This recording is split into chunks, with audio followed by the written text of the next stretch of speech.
De acordo com os especialistas, os óculos são a quinta invenção mais importante desde que a humanidade descobriu o fogo e inventou a roda. O motivo? Pela primeira vez na história, milhões de pessoas puderam ver bem, apesar de terem problemas de visão. Isso pode parecer um pouco irrelevante hoje, mas o fato é que, por muitos séculos, simplesmente não havia nenhuma solução para as pessoas com problemas de visão.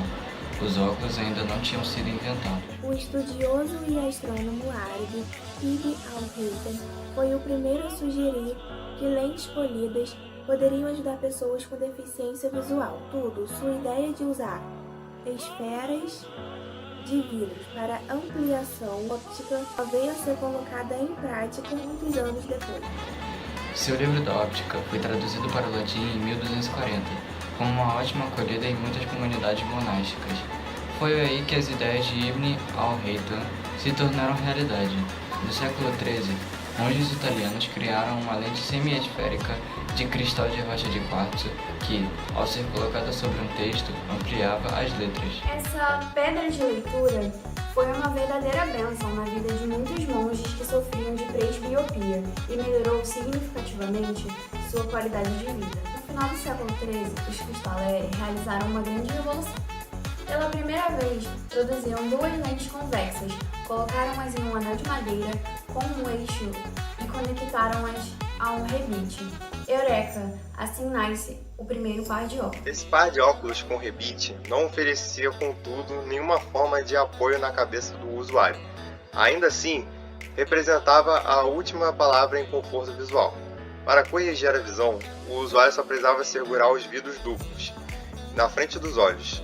A invenção foi até imortalizada em um edifício da região.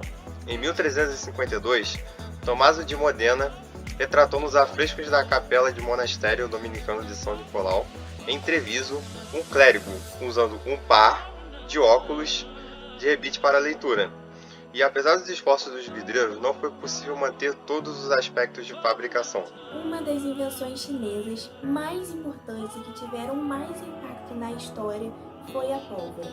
Essa substância pode ser classificada em duas categorias: propelente e explosivo. E a diferença entre as duas é o tempo de queima, o tempo de combustão do produto. E na propelente é mais lenta, usada em munições, constituída de salitre ou nitrato de potássio, carvão e enxofre. A pólvora é uma mistura química extremamente explosiva e com potencial de combustão, de queimar.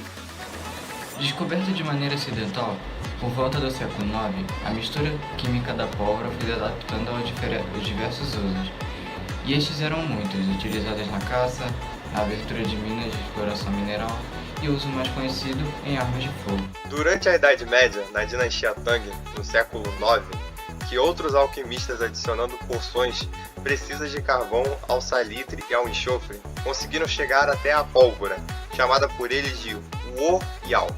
A Wo-Yao, por ser mais controlável que os explosivos conhecidos até então, passou a ser usado inicialmente em fogos de artifício, sinalizadores, rituais religiosos e festas. Pouco tempo depois, o mesmo material passou a integrar a composição de granadas simples e materiais para catapultas. A pólvora passou então a ser um componente militar tão importante quanto as variadas armas brancas utilizadas pelos chineses. Sua fórmula passou a integrar, inclusive, o Yu Jing Zhong Yao, um manuscrito escrito em 10.040 sobre armas utilizadas em guerra. O moinho d'água era conhecido na Ilíria desde o século II a.C., na Ásia Menor, desde o século I a.C., e existiu no mundo romano, onde foi construído pela primeira vez.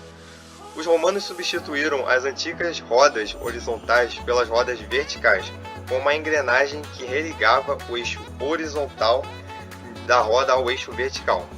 Porém, praticamente não as utilizavam, em parte porque possuíam escravos em número suficiente para não se preocuparem com máquinas poupadoras de mãos de obra, e em parte porque na maioria dos territórios romanos não abundavam correntes rápidas.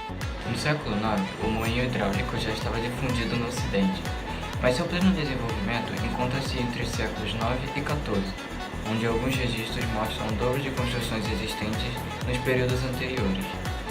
Os moinhos d'água eram utilizados para fins artesanais e industriais, mas tinham como principal tarefa a moagem de grãos. Depois de dominarem completamente a complexa tecnologia de construção de moinhos d'água, os europeus voltaram a atenção para o aproveitamento da energia eólica.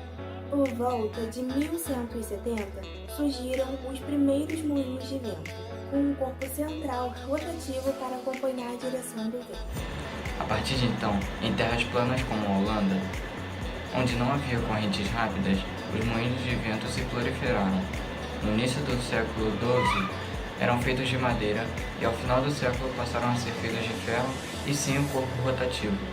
A origem do moinho de vento ainda não é clara, mas parece ter sido uma influência oriental, já que eles eram conhecidos na China e na Pérsia no século VII e só foram ser mencionados na Espanha no século X. Entretanto, a primeira aparição de moinho de vento, atualmente notado numa região limitada do Canal da Mancha, o que seria entre Normândia, Pontiel e Inglaterra, e os diferentes tipos de moinho oriental, ocidental e mediterrâneo, não tornam impossível a aparição independente de moinhos de vento nesses três lugares.